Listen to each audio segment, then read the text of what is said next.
Saturday, June 1st. I turned 18 the day after the Friday night graduation ceremonies. I'd been planning what I'd do that night for weeks. It was the first night I was officially free from school. In just under a week, I'd report for basic training. Name's Quin. I don't think I'm too bad to look at. I look just like my grandfather when he was my age, my father, and my brother, King. I have this wavy light brown hair and Mom's brown eyes. Mom says I'm all elbows and knees, and Dad said I could play my ribs like a xylophone. I'm skinny and tall, and Grandma said I look like a scarecrow because I didn't get my final growth spurt until halfway between my sophomore and junior year. I was about to become a Navy man, just like my older brother, King, my father, my uncle, my aunt, Mom, and my grandpa. Mom never served on a ship, but was a nurse at the Naval Hospital in San Diego before they moved to Vegas, and now she works at the North Las Vegas VA Medical Center. Navy kind of runs in our family. Grandpa, just past 63, was still in the Navy, but he planned to retire on his 65th birthday, and he and Grandma would buy an RV and travel up and down the Americas. My dad had served his tour a couple of decades ago, and now ran a used car lot with my uncle. We're not exactly swimming in dough, but we do all right. My older brother finished his tour of duty a year ago and is engaged to his high school sweetheart. What's so special about the Saturday after graduation? Besides that it was my birthday, that was the day I was going to tell my best friend, Vance, that I was gay and that I liked him, romantically, and would he mind if I kissed him before I left? Outside of my parents and brother, he would be the first non-family person I would come out to. I know it sounds corny, but I dreamed of losing my virginity to him, which is not going to happen, because he's straighter than the yellow line down the middle of a Nevadan highway. Vance was a cheerleader. He was popular, and I'd had a crush on him since forever. Using the old family Nissan, I drove up to his house. He lived a couple of miles away, and I was so nervous that I had sweat stains under my armpits. Why had I thought wearing a light gray silk button-down shirt would be a good idea? Because I wanted to look really nice for tonight. I pulled up to their house, a 2-level red brick home, and struggled to find a place to park. Just my luck. At least a dozen cars crammed around their house. My chance for a quiet minute with my best friend just became zero. I had been so nervous, I hadn't even texted. His family owned a pool, and they were having a pool party. I rang the doorbell. His mom answered. "Quin, happy birthday. Did you do anything fun?" "Met for lunch at Oreshi Teppanyaki," I said. "You know the Japanese place that cooks the food in front of you? I invited Vance, but he said he had something else going on." "That would be his new girlfriend, Amy," Vance's mom said, as she led me out back. "If Vance had told me you were coming, I'd have a cake ready." "It's kind of a surprise," I said. She glanced at the small gift bag I carried, but didn't ask about it. It contained a small black box, and inside the box was a black braided leather bracelet with sterling silver fasteners I had ordered online, and used part of my last paycheck to pay for. I wasn't sorry to leave the Vegas super clean spot-free car wash behind. Vance's mom did ask me a few polite questions about my future deployment, like, was I excited? Yes. Where did I want to be stationed? On an aircraft carrier. When did I report to basic? Wednesday. How long basic training for the Navy was? 10 weeks. And did I get seasick? No. Why do people always ask that last question? She told me about the graduation present they were taking in 2 days, a 2-week family trip to the beaches at Acapulco. Where is Acapulco? Mexico, right? I didn't do so well in geography. An odd, sad smile crossed her face. "This will be the last time I see you for a while." I nodded and said, "I'm still figuring the leave thing out, so it might be a year or 2 or 5. She gave me a quick hug. "You've been good for Vance, and I'm going to miss your steady head and the way you can think things through. You would have made a good son-in-law." You mean me and Vance?" I said, panic worming its way through my stomach. How did you know? She smiled and said, I've seen how you look at my son, and I think you'd be a much better match then. Never mind. You never said anything, I said. She leaned in close and whispered, You'll tell people when you're ready. I'm proud of the man you turned into. She led me to the pool, but before she went back inside, she said, My husband and I have planned a night out. Since Vance told me that they are adults now, they don't need us to babysit. And we should leave. Why do I have a bad feeling? I took one look at the backyard and cringed. Alarm bells rang inside me. My grandparents were Navy. My parents were Navy. We were used to disciplined lives, like keeping our rooms cleaned, and doing chores like washing dishes and vacuuming, and a rotating cooking schedule, and washing your own clothes. Parties were fine. Chaos wasn't. This party was chaos. I'd swam in Vance's pool 100 times, if not more, but I'd never seen it like this. There must be 50 or more jocks and cheerleaders and student body officers and some other popular kids here, all in swim gear, jumping in the pool or goofing around. Some people were posing for selfies, a girl was making a video, and some shirtless football dudes were busy barbecuing, and a couple of cheerleaders in bikinis went inside to bring out more drinks. Some guys in the pool were bouncing a ball from one person to another, kind of like volleyball, but without the net. The music was so loud I could barely hear anybody scream, and it wasn't a good band like Jumping Pyros or Pixie with One Red Shoe. Pure hardcore screamo. Vance's parents were leaving a large crew of entitled high schoolers unsupervised. I bet most of these kids didn't know how to wash their own clothes. I couldn't shake the odd feeling in my stomach. Disaster was waiting to crash this party. These were the cool kids of high school, the jocks, the athletes, the cheerleaders, student body officers, all the popular kids. 3 questions hit me. How was I going to tell Vance that I was gay with all this going on? How would I give my goodbye gift to Vance now? The 3rd question was the pettiest and the weirdest. Why hadn't Vance invited me to the party?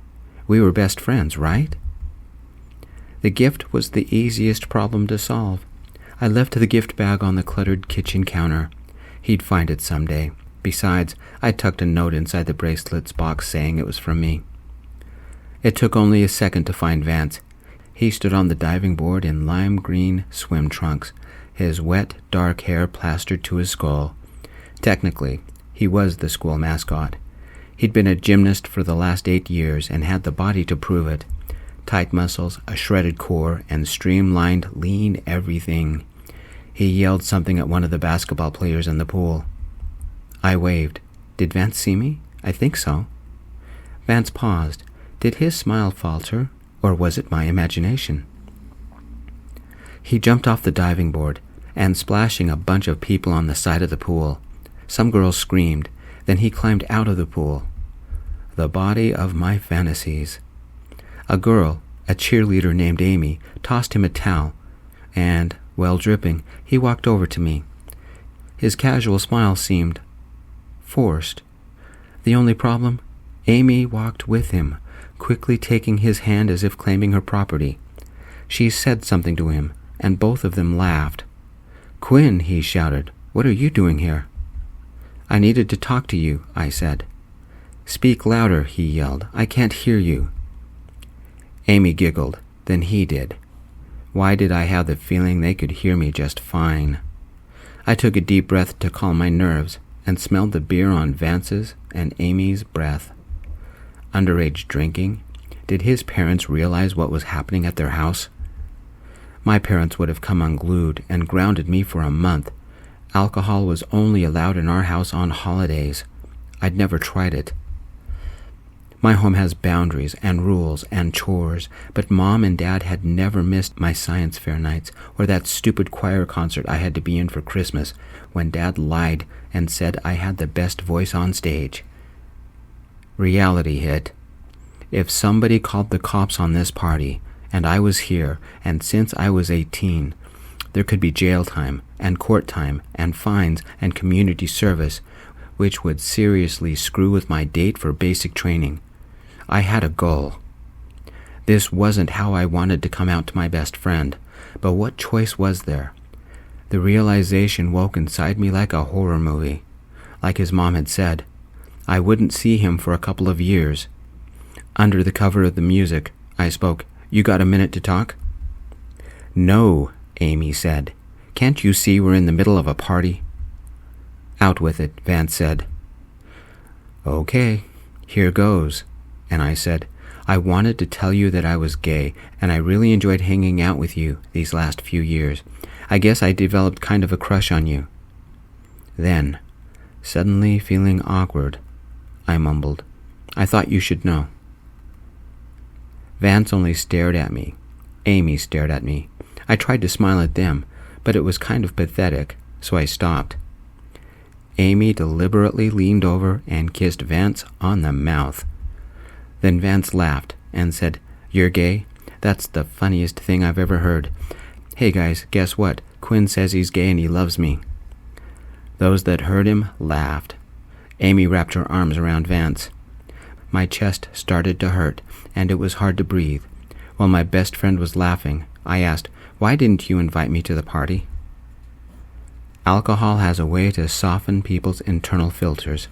They often say the truth, not realizing the damage it did. "Dude, don't get mad, but it's the last night I can hang with my friends." "What do you mean?" I asked. "Aren't we friends?" "Not that kind of friends," Vance said. I had no idea what he meant, but his words made my heart hurt. Then Amy gave me a look that meant she was about to lose her patience, and she said, "Quin, face facts. These are the stars of our senior year, and you aren't." The girl with her phone filming held it up and took a million selfies as she made the rounds about the party. Somebody handed Vance a red cup filled with an amber liquid. He took a drink and finally said, "You don't fit in with my friends, Quin, and you never have. You never drink and never have any fun." "Navy this, Navy that, you're so boring," Amy added. "Same with your parents. Nobody likes any of you." "So you're ashamed of me and my family?" I blurted out. Amy nodded. "Hate to admit it," Vance awkwardly said, "but you and your family are old-fashioned prudes. When are you going to take the stick out of your butt and party?" "Now excuse us," Amy sneered. "We need to get back to our real friends." I nodded as Vance and Amy went back to their party. I was the world's biggest fool. I went back to my car, and with nowhere to go, I drove around for 20 minutes, before stopping at Gordon's Gourmet Burgers for a burger and french fries. Happy birthday to me. I went home, and Mom said, "I wasn't expecting you for hours." "They're getting ready for a trip to Mexico," I said, hiding what I really felt behind a piece of the truth. To keep from talking, I opened the fridge, grabbed a slice of leftover pizza, and stuffed it into my mouth. I think Mom knew there was more to the story, but she didn't press for details. I guess Vance hadn't found my present because I hadn't heard from him before they left on their trip. Or maybe he was avoiding the prude. The next few days went fast. Every day I worked out. The Navy has a minimum set of physical requirements. 50 push-ups, 10 pull-ups, 50 sit-ups, a timed 500-meter swim, and a timed 1.5-mile run. I'd been training for a while, and I made it my goal to do better than the minimums. I did 100 push-ups a day, 25 pull-ups, 100 sit-ups, and a 1,000-meter swim, and jogged 3 miles. Before I knew it, my family and friends threw me a goodbye party, minus my best friend. And early Wednesday morning, I was on a plane bound for basic training. My world changed immediately, and I didn't have time to think about Vance, Amy, or anybody else. The first day was a whirlwind of orientation and haircutting and getting to know the men you'd spend the next 10 weeks with.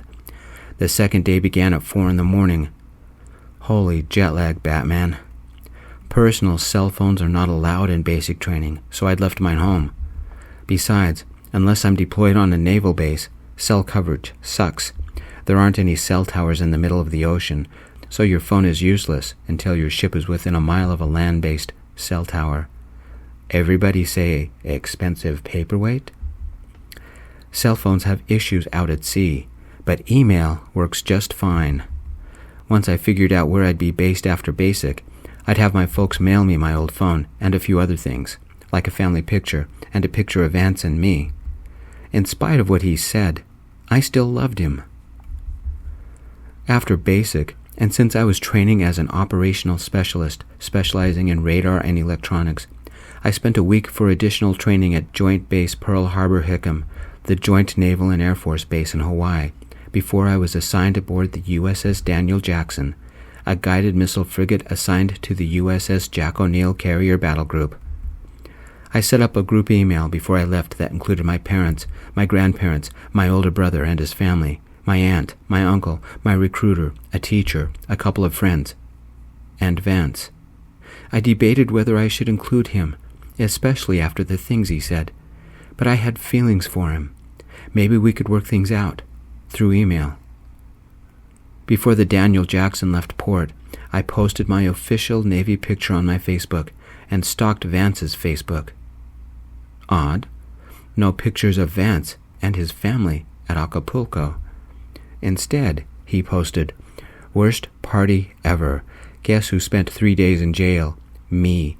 My rep among my friends just went down the toilet. One of the neighbors called the police, and guess who raided the party? A bunch of kids scattered, but police rounded all of us up. Half of us were 18, half only 17, and we got busted for underage drinking, serving alcohol to minors, and disturbing the peace. We were taken to jail, everybody's parents were called, and those of us who were 17 were sent to juvie, while those of us who were 18 went to lockup until we could be arraigned before a judge.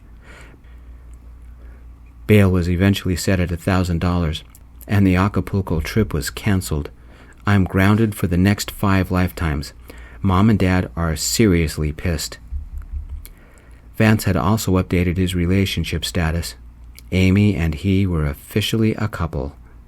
It sounds stupid, but I was hoping for a thank you for the bracelet. None came. About 2 months in, I began to feel this intense homesickness. I looked back on my life and missed everyone. My parents, my brother, my grandparents, people from school. Especially Vance. I hadn't heard anything from Vance, except for the weekly emails from my parents and occasional ones from other people. I heard nothing. In Vance's defense, it was almost impossible to get a hold of my phone. Why didn't he email? A few months later, on a stopover, I checked out Vance's Facebook again. Once again, I felt like a fool. He and Amy had officially announced their engagement. She showed off the wedding ring. Where did Vance get the money for a rock like that? Borrowed from his parents? The only consolation was that he wore the bracelet I had given him. I still hadn't heard anything from him. He never responded to a text or a call or an email. Nothing. Since I was at shore, I contacted my parents and my recruiter and a couple of friends. Since I had time, I emailed Vance. "Congrats on your engagement. A year from now, you'll have a kid on the way. Good for you. I'm serving aboard the Daniel Jackson, and we're out to sea most of the time. Hope you like the bracelet I left. Consider it an engagement present. I'm training to be an electronics specialist focusing on radar, and working on an electronics certificate so I can improve my rating. I just made Seaman Apprentice. I'd appreciate an email letting me know why you won't talk to me. We're still best friends, aren't we? Are you mad at me because I told you I had feelings for you? I miss talking with you. Please, email me back." And I signed it, E2 Seaman Apprentice and Future Operations Specialist, Quin, your best friend. I never got an answer. I'd spent more than 9 months on the Daniel Jackson, and then they transferred me to the USS Sam Carter, an Arleigh Burke-class guided missile destroyer, also assigned to the USS Jack O'Neill Carrier Battle Group. June 1st. 1 year after basic. Happy birthday to me. The guys threw me a small party, and the galley had made a cake. We joked about dancing girls and guys jumping out of a cake and who could make a better mess. Most people knew I was gay, But we never talked about it. In the Navy, you do your job, keep your bunk tidy, keep your nose clean, and nothing else matters. Later that night, I stood on deck, looking out at the sunset and enjoying the cool sea breeze. My family had emailed me a lot of well wishes that I'd read later, because tonight I was depressed and needed to think. Vance hadn't remembered my birthday or anything else. Over the past year, I'd sent him tons and tons of emails, but Vance had never responded. He'd never even opened them. It hurt, but I had to come to terms that my best friend couldn't handle the fact that I loved him. He hated me, wouldn't even talk to me, and had ghosted me. I did something I should have done a long time ago, but foolish me still hoped for a happy ending. No happy endings for me. "Goodbye, Vance," I whispered. "I'll never bother you again." I went back inside, found a general use terminal, and logged into my account. It hurt as I deleted Vance from the email group and then deleted his email. But I couldn't stop the tears when I pulled out my useless phone and deleted his phone number. His profile picture disappeared next. Vance no longer existed on my phone, or any of my accounts. I went to my bunk to begin reading the tech manuals for the new Tilk 360 targeting system, due to be installed in a few months. Life sucks, but it goes on.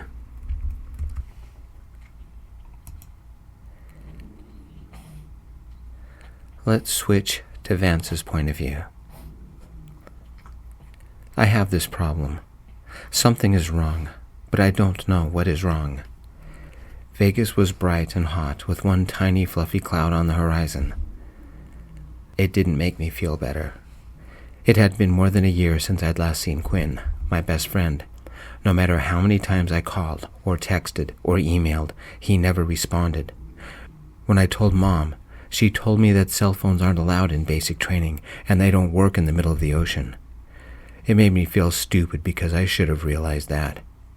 The Saturday right after graduation was not only the last time I saw him, but the worst weekend of my life. I'm still paying Mom and Dad back. I barely remember that night. Amy had convinced me to borrow the booze from my parents' liquor cabinet. Whiskey and wine, vodka and imported German beers. My parents had quite the collection. Not after my friends got through with it.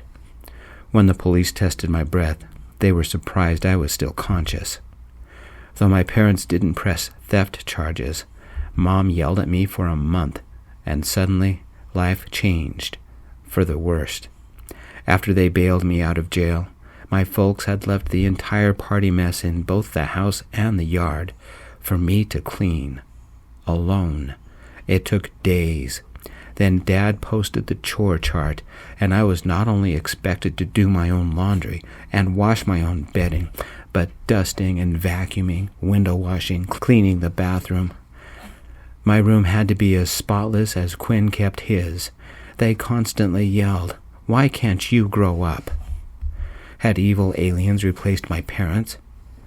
They made me cook dinners 4 days a week, and I owed them not only for the damage my friends had done to our pool and house and all the alcohol we'd borrowed, but upcoming court costs, bail money, and even the court-imposed fines. It took me 6 months to work off the community service. The downside, I couldn't get a hold of Quin. Last I had seen him, I'd laughed at him and insulted him and his family, and it was later, when I was sitting in jail, that I realized that June 1st was his birthday. Alcohol makes me a fool. Amy and I were talking about moving in together, but between tuition and rent and everything else, getting my own place wasn't going to happen. Mom was adamant that Amy not move in with us. Mom even called her Lazy Amy, which I kind of get because Amy never picks up her clothes, and I'm the one who loads and unloads the dishwasher at her house because she doesn't want to ruin her nails helping around her house. Her bedroom has a $1,000 wall designer display rack of all her nail polishes. She easily spends $400 on makeup a month, which she somehow makes me pay.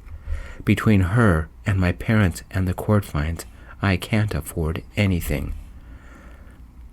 I twirled the really nice black leather bracelet around my wrist, a gift from Amy. She'd given it to me the night of the party, before the cops raided. I loved Amy, but sometimes I needed to take a break from her demands. She's such a princess. She loves to shop, but not for groceries. It's September 16th, Sunday afternoon. I'm wandering about the grocery store looking for discount steaks and some kind of vegetable. It's my turn to cook tonight.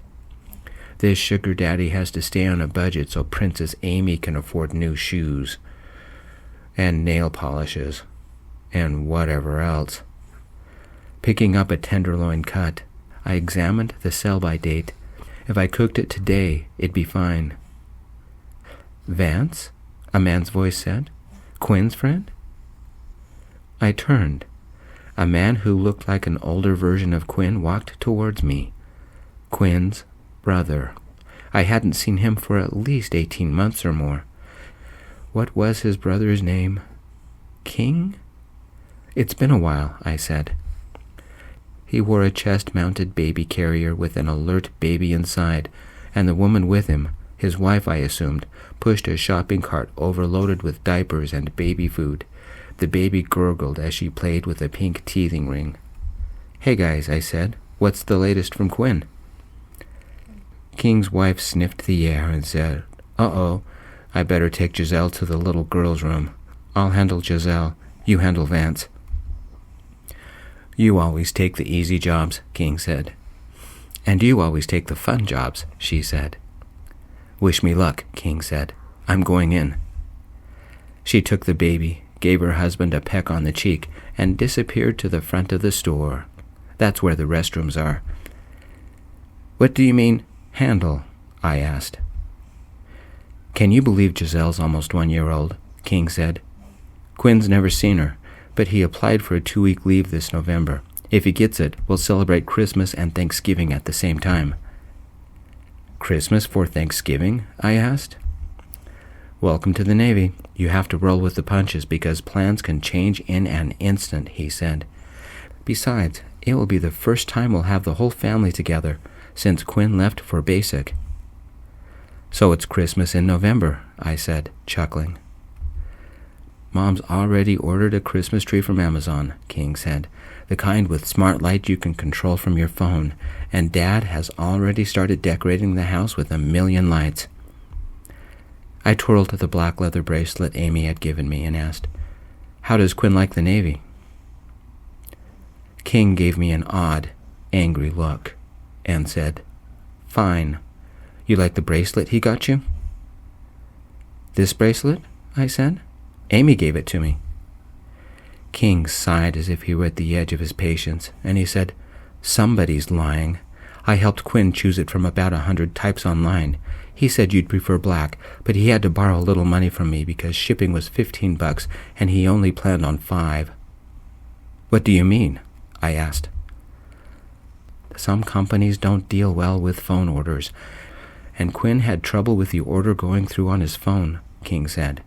So Quin came to my place to use my computer and get my opinion about which bracelet would be nicest. He wanted to give it to you right before he left, but you were having a party or something. Quin finally told us everything. That doesn't make sense, I said, suddenly confused, because Amy said she got it for me. Are you sure? Let's ask Quin. Ask him yourself, King said, but there was something angry in his voice. Calling and texting don't work because he's in the middle of the ocean, but you know how to use email, right? They get satellite feeds out there, so you can just hit reply to sender on one of his email messages. Heaven knows he sent you enough. I never got any email messages, I said. I hate liars, King said. At least have the decency to admit you've ghosted him. No, I said, I haven't gotten any. It took a year, but Quin finally told us what happened, King said. Quin's tried to call you when he gets in port, text you, emailed you, but you've ignored all of them.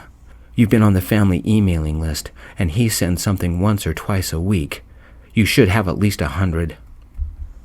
I don't know what you're talking about, I said.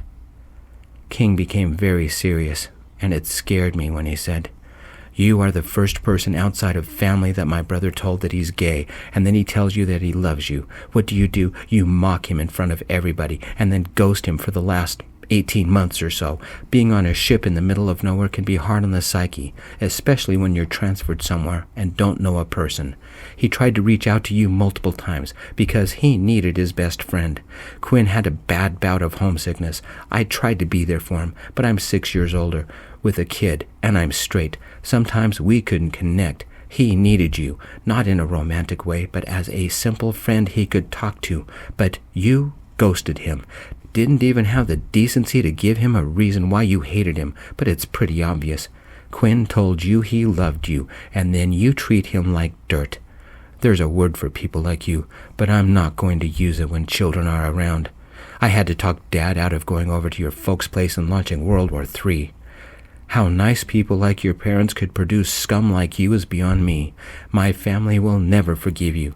I thought you were a better person than this. Guess I'm a pretty bad judge of character. Quin's family hated me? All because they thought I didn't like him because he came out to me?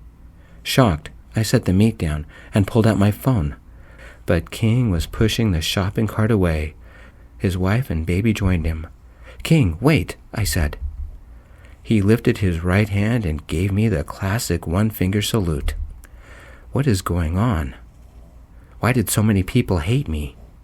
I tried to call Quin. It only rang. Didn't even go to voicemail. Same with text. Nothing. I'd always assumed he was at sea or didn't want to talk to me. Was he so disgusted with me that he blocked me? My stomach felt sick. That's only one possibility. What if it's something else? Phone problem? I called Amy. When she answered, I said, I'm having issues with my phone. Call me. It went through like normal. I called Mom, and we did the same thing. I did the same with a couple other friends. It was all normal. I called Quin. It only rang. Didn't even go to voicemail. My phone was acting normal, except when I tried to call Quin. Maybe my phone's software had glitched, or an app had glitched, but only when I called Quin? I called Mom again and asked, Do you have Quin's phone number?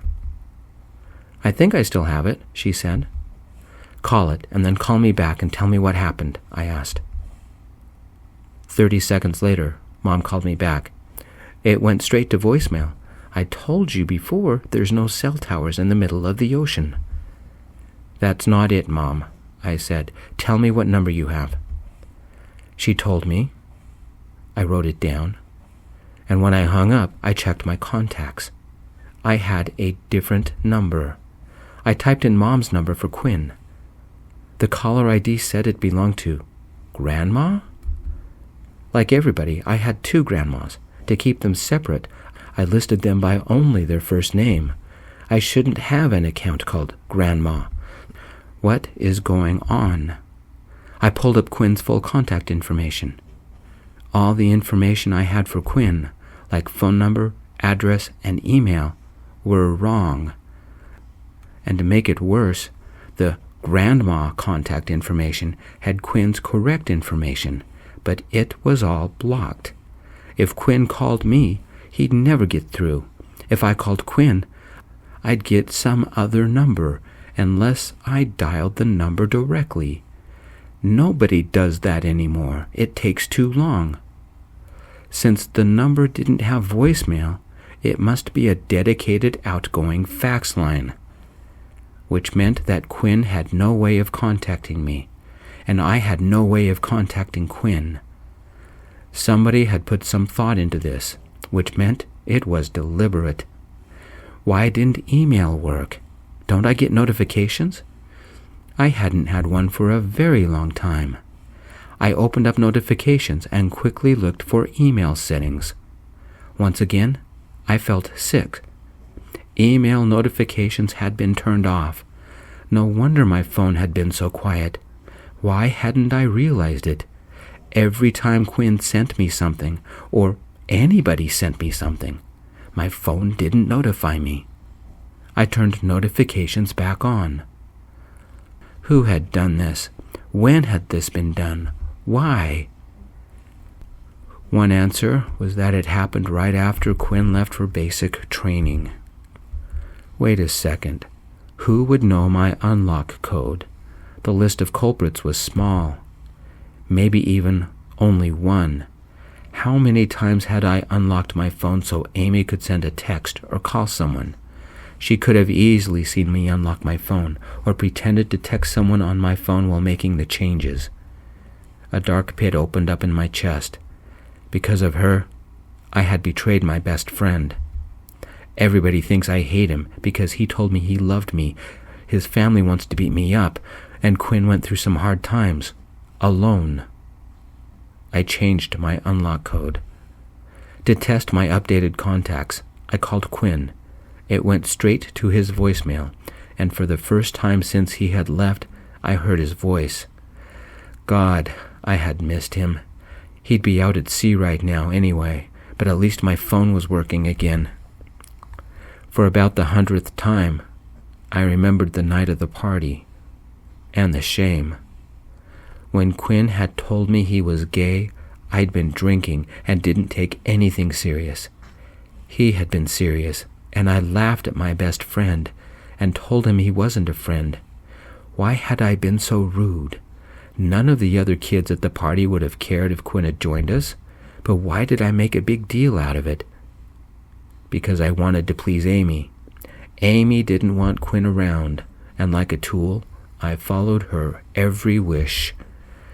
In the process, I had hurt and betrayed my best friend on the night he was the most vulnerable. His birthday before he left for years. The birthday he tried to come out to me. The last night I would see him. Maybe if he had been at the party, my parents would have stuck around. Maybe his parents would have come too, and I wouldn't have broken into my parents' liquor cabinet. Which was why Amy didn't want him around. In trying to please her, I had destroyed my life, gotten into severe debt, and humiliated my best friend. Suddenly, I didn't like myself, and I called myself every name in the book. My phone rang. The caller ID said it was Amy. I hit ignore.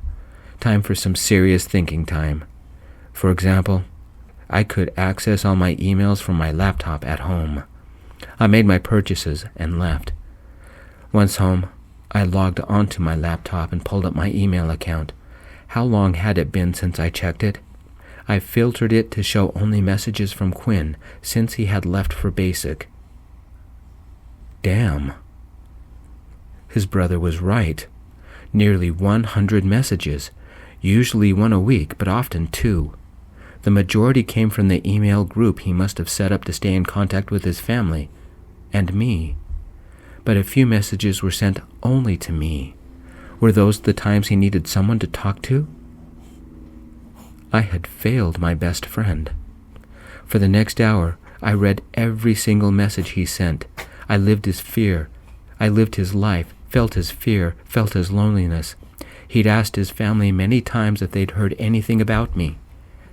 He'd had good times too, like when he was promoted, or won a poker game with the guys.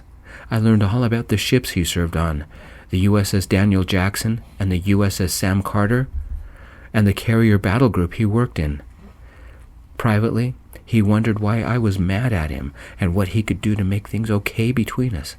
He pleaded with me to talk to him. The loneliness in his words struck me directly in the heart. I had failed my best friend. He told me about a guy he had met in Honolulu and their weekend fling. I missed him. Why had I prioritized the popular people over him? Why had I chosen Amy over him? Most of my friends I'd never seen since that night at the party. Why did they matter? Quin still tried to be a friend in spite of how I had treated him. My chest hurt. The pain was so intense I started to cry. His last email was dated June 1st. 3 months ago, and was only sent to me. June 1st. That was his birthday. 1 year since the disaster of the party. It was September now. 10 weeks had passed since he'd sent me anything. The guys on the USS Sam Carter had thrown him a party, and he loved what he was doing. He hoped someday he'd be assigned to a carrier. He ended the message saying, "I'm sorry that whatever I've done has made you so mad at me. I'm sorry for whatever it was. Please accept my apologies. Since you haven't responded, I shall respect your wishes and leave you alone. Goodbye. All my love, Quin." A red-hot steel cattle prod was stabbed through my heart. Nothing had ever hurt like this before. "Are you okay?" Mom asked. "No, something terrible has happened," I said, and told her everything. Her response was a simple, "Quin was good for you, and I liked him. He has goals and knows what's important, and you acted better when he was around. Nobody in our family cared that he was gay because he treated you right. He treated you like you should be treated. I wouldn't have minded if you had dated him because he was polite and already part of our family." "You don't like Amy, do you?" I asked. "You won't like what I have to say," Mom said. "When you're with her, you're as rude and disrespectful as she is. Maybe it's wrong, but I blame her for what happened at your graduation party. And since then, she's isolated you from your family, and she's separated you from your friends. She's using you. Have you noticed you don't have any money even after all the fines have been paid? It's because you give it all to her, to please her. She's manipulating you, and I pray to God every night that if you're stupid enough to sleep with her, you're adult enough to bring your own protection. If you're not careful, she'll pull the 'oops, I'm pregnant' game. Amy will never be welcome in our family." Mom was right. I didn't like what she was saying, but I suspected it was true. I was rereading all Quin's emails when Amy called again. "Why did you do it?" I asked, before she could say anything. "You're not making any sense," she said. "You messed with my phone and told me Quin's gift was from you," I said. "Then you blocked Quin and set it up so I couldn't talk to him, or couldn't even get a hold of him, or he couldn't get a hold of me. I've been reading his emails, and you kept me from being there for him when he needed someone. Why are you so insecure?" "I don't know what you're talking about," she said. "Then you won't mind me reading all his emails and calling him and texting him," I said. "You will do no such thing." Her voice became a shout. "I won't let him come between us." "Is that why you stole his gift to me and claimed it was from you?" I yelled. "Baby," she said, "you only need me." "Where's the letter he left inside it?" I yelled. I could almost hear the smile as she said, "I burned it." "Why did you do that?" I shouted. "Because he loved you and you loved him," she yelled. "You are my man and nobody else can have you." "Do you know how psycho you sound? Guess what?" I said. "There is no us. Just so you can't lie your way out of this, I've already posted the story on my Facebook." "Honey," she pleaded, "I did it for us. You're mine and I love you. We're going to get married." "Tell that to Quin's family," I said. "Next time they see you, they'll probably put you in the hospital. Remember when we called them boring? But they're all Navy, which means they are combat trained, and you messed with their son. I never want to see you again, and I'll make sure everybody knows what you did. Consider yourself dumped." "I love you," she screamed. I hung up. After the phone call, I spoke with Mom again. Then me, Mom, and Dad drove over to Quin's parents' place to have the most difficult conversation I've ever had. I had to solve this somehow, but Quin was thousands of miles away, in the middle of the ocean. The damage might be permanent. Had I lost my best friend forever? What had Amy said? Was I in love with my gay best friend? Mom had said she wouldn't have minded if I had dated Quin. Was what Quin and I had between us obvious to other people, but not to me? Did I love him? And if the answer is yes, what does that make me? For what I've done to Quin, I'm a grade A prime jerk. I needed to talk to Quin, but after all this time, would he want to talk to me? Would he even accept me after what Amy had done? The last time I'd seen him, I'd laughed at him, insulted him. Damn, my life was officially turned upside down and backwards. I have really screwed up. I'm foobar.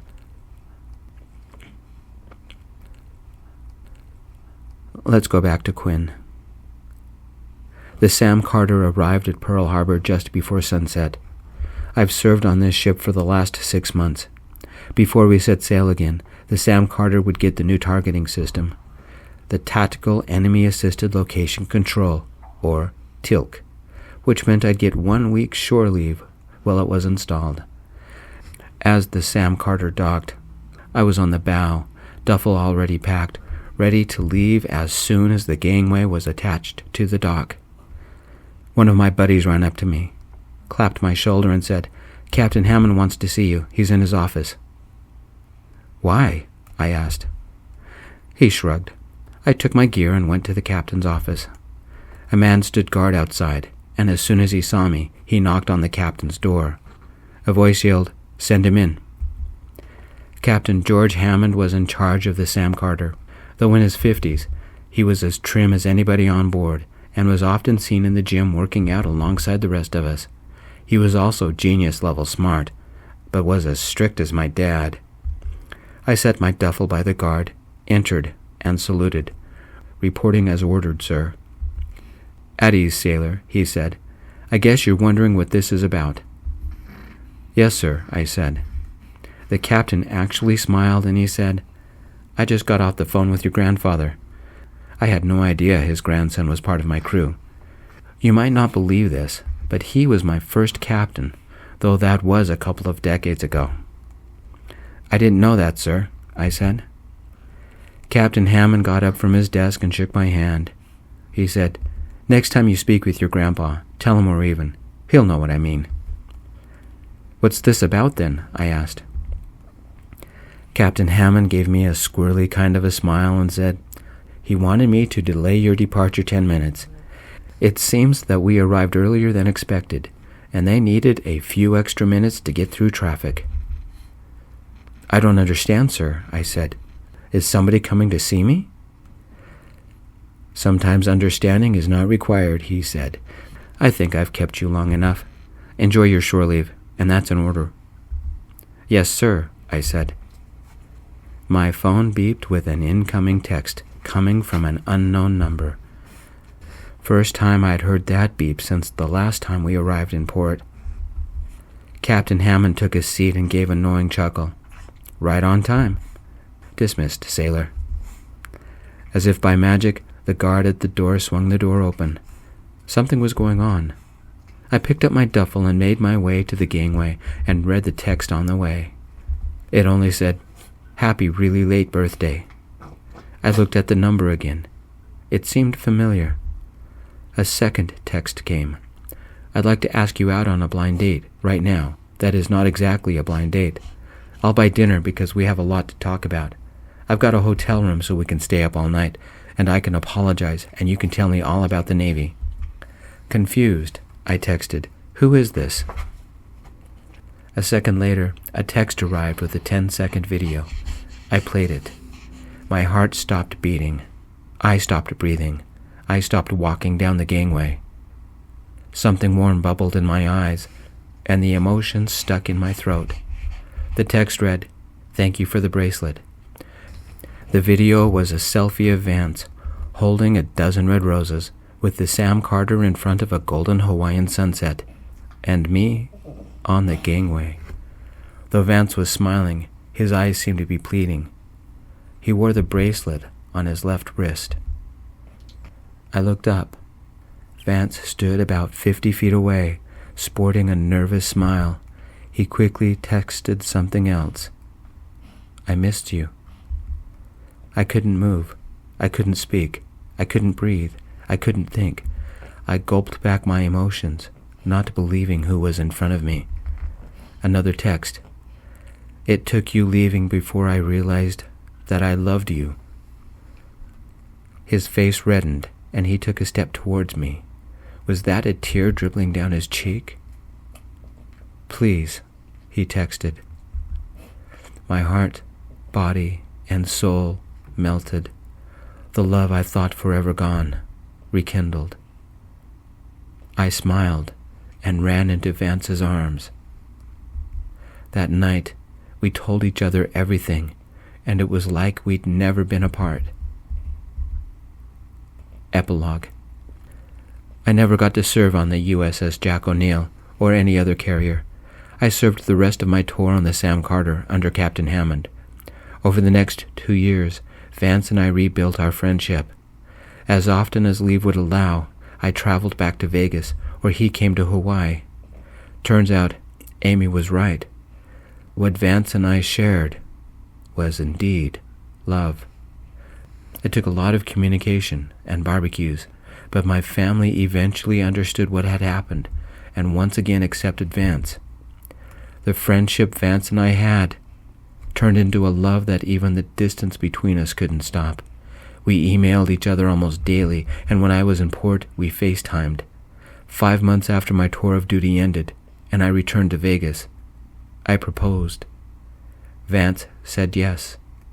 That weekend we rented a room in the Bellagio, and magic happened. Our ceremony was simple, and in Hawaii. Captain Hammond officiated. I wore my dress whites. Vance wore a white tuxedo. Ironically, we honeymooned in Acapulco. In case you're wondering what happened to Amy, my sister-in-law is the second biggest gossip in the world. Vance's mom is the first. Not only did word get around to everybody in our high school class about what she had done, I think it went around the world. One of my Navy buddies posted the story online, and it went viral in a bad way. According to Vance's mom, Amy tried to join the Navy as a way to impress Vance, but she gave up when she saw the minimum physical requirements. She left Vegas and disappeared. I can still do 100 push-ups and all the rest, but Vance and I have made a game out of it. A bedroom game. Great way to keep in shape. And a lot of fun, too. The end. Thank you, everybody, for joining me for this story. I appreciate it. If you're new to my channel, welcome. I'm glad you stopped by. And please continue to stop by. I post a new story every Wednesday. And if you'd like to see more stories like this, please check out my channel. I'm Gio, and thank you so much. We'll see you next week. Peace.